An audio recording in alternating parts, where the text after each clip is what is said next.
Welcome back to The Price of Business. I'm your host, Kevin Price, talking to you about you and your business. Chris Kidd, he's here in the house. Chris Kidd is a regular weekly contributor here on The Price of Business. He's also a contributor at usdatareview.com. His expertise is financial coaching, does an extraordinary job, works with people in some really cool professions, and also has a great inroads in the sports and entertainment fields. And we love doing these stories on the business sides of entertainment, the business side of sports. And we're going to do just that here on today's program. Chris, good to see you, sir. Good to be here. By the way, you can learn more about Chris at chriskidd, SKIDD.com. Tell us about what you do, and then introduce your guests.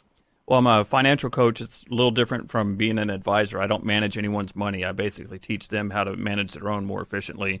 And if they work with an advisor, then I teach them how that they can really get a much better use out of their advisor, so they don't just have to go in there and say, what do you think I should buy or whatever.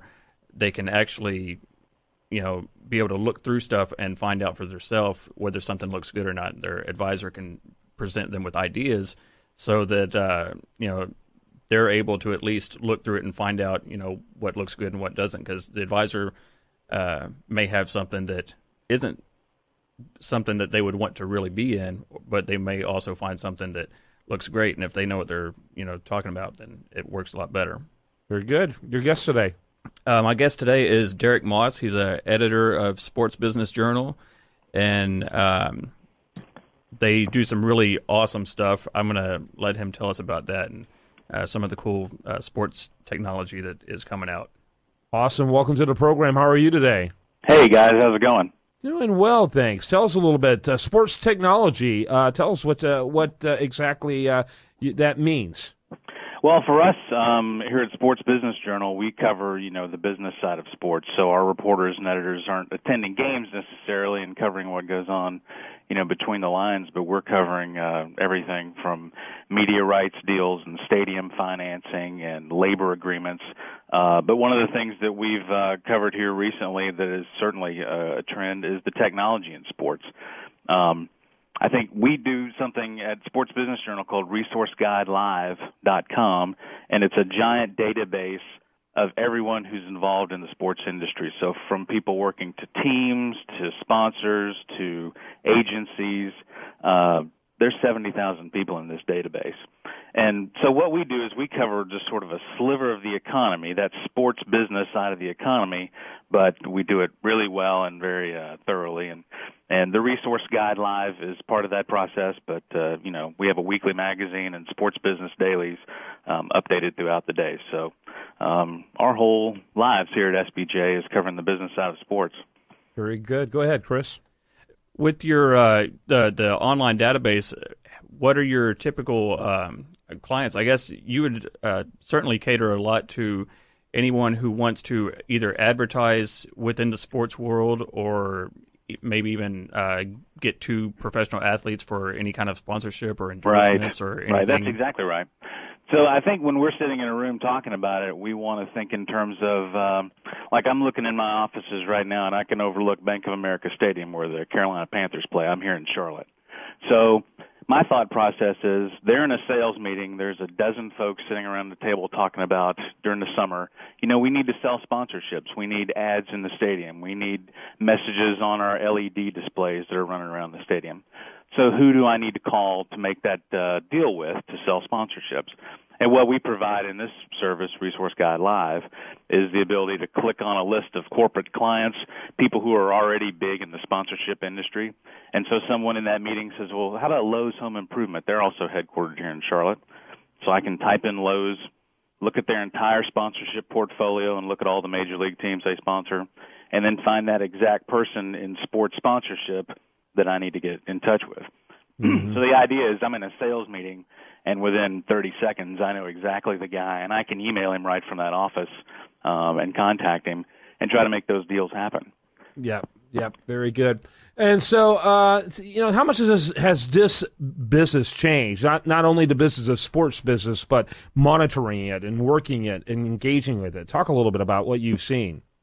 Oh, it's incredible. I think even among the casual sports fan, maybe you don't work in the industry, but I think even among the casual sports fan, there's a sense of there's a lot of money tied up in professional and college athletics. I mean, this is a huge part of our economy. State and local governments make massive investments in facilities.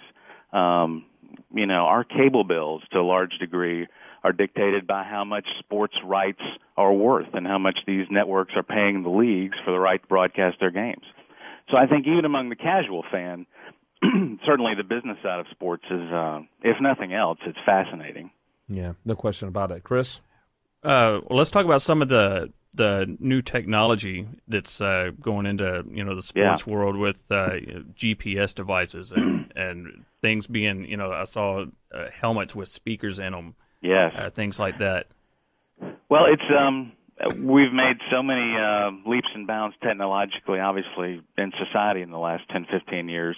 But in sports now, this has really turned into a huge part of the industry. Think about being in a stadium. Well, there are devices which allow you to not only is every NFL stadium now connected to Wi-Fi, and they really are intent on getting really good internet speed, but there are these devices that allow a fan to watch replays at their seat instantaneously, to watch the game from different camera angles. They want to make the fan experience better. So there's a lot of technology. Ordering concessions from your seat, from your iPhone. That's something that 5 years ago a few teams sort of were doing and decided maybe that this was the way to go. And then immediately that became something that's ubiquitous all throughout all of professional sports. From the player side, you're right, a GPS device sewn into a basketball player's jersey or a football player's equipment. I mean, this allows coaches to go through and see exactly where on the court that player was for a specific play. You think of talk about some accountability, huh? Yeah. When you're watching. Absolutely. You just showed me a story recently, Chris, earlier today, in fact, about changes that have taken place over at Reliant. Not only has it been rebranded, but it's even gone way beyond that. Talk a little bit about that. Yeah, actually, Derrik, you probably have some information on that as far as Reliant being like a green sports facility. I imagine there's people here in Houston who have no idea about that. That's right. They've made a lot of initiatives. We had a story in SBJ just a few weeks ago. Reliant has done an awful lot in terms of their LEED certifications and what they want to do with recycling.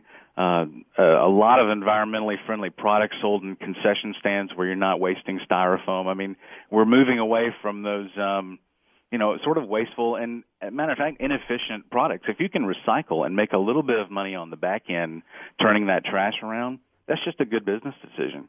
And so I think the folks with the Texans certainly have an eye out for the environmental aspects of it and being socially responsible, but there's a business element to it too. It just makes business sense to do these kinds of things and establish some goodwill with your fans. Yeah. So I think Reliant is a good example. I think even the new stadium at Baylor, they've done some things there that are really forward-thinking in terms of recycling. So it's a trend, and it's a good trend, and it's one of those things where sports sort of leads the way. I think they're the 49ers with their technology, and they're using solar power. And I think that, again, the teams are spending a lot of money on it, and it's a priority. Got to wrap it up with that. But, yeah, I'm amazed at the explosion of new stadiums, U of H, Baylor, A&M. I mean, it's incredible what's happening all over the place. Yeah, that's exactly right. Yeah. All right, we got to wrap it up. Let me get, we have your website here in front of me of the sportsbusinessdaily.com,